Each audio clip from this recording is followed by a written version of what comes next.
안녕하세요. 이덕준 노무사입니다. 얼마 전 국무회의를 통해서 10월 1일 국군의 날이 임시공휴일로 지정되었는데요. 기존의 대체공휴일이나 선거일 등과는 달리 예기치 못하게 생겨난 휴일로 인해 여러 회원사에서 관련 질의를 하고 있습니다. 특히 5인 이상 사업장에서 관공서 공휴일과 연차휴가 대체에 대한 질문을 하시는 경우가 있는데요. 오늘은 연차휴가 대체에 관한 점검 포인트를 짚어보도록 하겠습니다.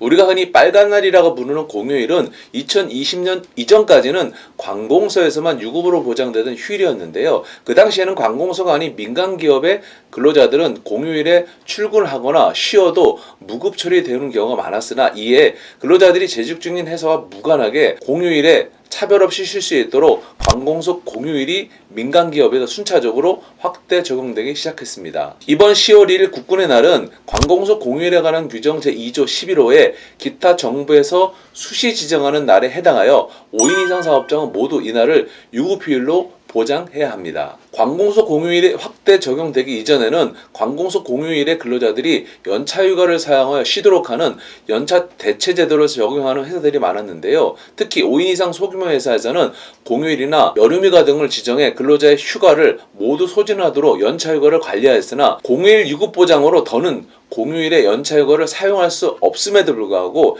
이 부분을 미처 체크하지 못해서 자녀 연차휴가가 제대로 관리되지 않는 경우들이 발생하기도 합니다. 혹시 2022년 이전에 적용 중이던 연차 대체 제도를 그대로 적용 중이시라면 이 부분 한번 점검해 보시는 것이 필요하겠습니다. 첫 번째, 연차 미사용 수당을 지급하셔야 합니다. 연차휴가는 사용기간이 지나거나 근로자가 퇴직하는 경우에 미사용분을 수당으로 지급해야 되는데요.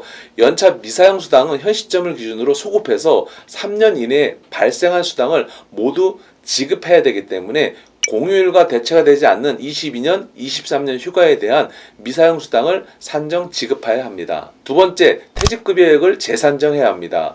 회사에서 퇴직금 제도를 적용 중일 경우 퇴직금 산정 시 소급해 지급한 연차 미사용 수당을 포함해서 퇴직금을 재산정해야 합니다. 퇴직금을 계산할 때는 퇴직일 이전 1년 동안에 지급한 연차 수당의 12분의 3을 포함해야 되는데요. 만약 근로자의 퇴직일 이전 1년 동안 지급돼야 할 연차 수당이 뒤늦게 지급되었다면 사업장은 이 부분을 포함해서 퇴직금을 재산정하고 기존 금액과의 차액을 추가 지급해야 합니다.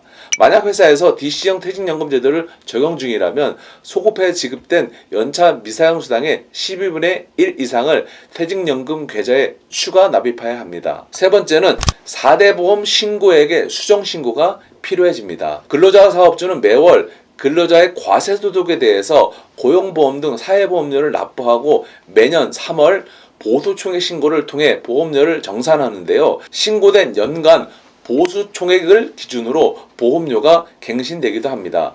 회사에서 연차 미사용 수당을 소급하여 지급할 경우에 미사용 수당의 기속연도에 따라 이미 완료된 보수총액이 변경될 수 있고 이미 신고된 금액을 수정해야 하는 상황이 발생할 수 있습니다. 또한 회사에서는 근로자의 급여에 연차 수당을 미리 포괄한 뒤 근로자가 연차휴가를 사용할 시에 미리 포함했던 수당을 급여에서 공제하기도 하는데요. 만약 회사가 공휴일과 연차 대체가 적법하게 이루어진 것으로 생각하여 근로자 연차 수당을 잘못 공제해왔다면 마찬가지로 보수총액 신고를 정정 신고하거나 납부해야 할 보험료가 변경되는 등 번거로운 상황이 발생할 수 있습니다. 5인 이상 민간기업의 관공서 공휴일이 확대 적용된 지 2년이 되어 가는데요. 노동관계 법령 개정에 발맞춰 기존 노무관리 체계를 점검해 보시는 것도 필요하겠습니다. 관련해 궁금한 사항이 있으신 분들은 유튜브에 댓글을 달아주시면 감사하겠습니다. 감사합니다.